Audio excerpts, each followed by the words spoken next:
Mense, daar is geen rede om bang te wees vir hierdie online besigheid nie. Ja, ek was ook daar, tot ek met een van die bemarkers gepraat het, en wat my gerus gestel het, en ek het pense potjies ingespring. Ek het ook nie geld gehad om te koop, net soos my hart wil begeer het nie.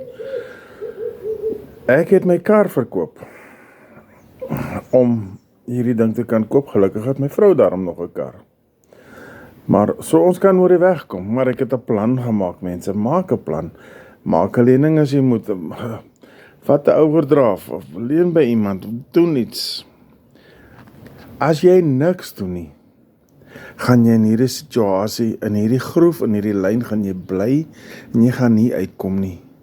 Daar is nie uitkoms as jy niks doen nie. Dis 'n stupid mens wat iets doen elke keer op dieselfde manier en dan 'n ander uitkoms verwag. Jy kan nie, jy moet iets verander om iets reg te doen. Kom in vir my Alwyn, laat ek jou kontak, dan met jou gesels, ek sal jou stap vir stap lei, ek sal jou nie net los nie, dis nie 'n manier nie. Ek sal jou lei tot jy self besigheid maak. Kom in Alwyn, dan praat ons. Dankie.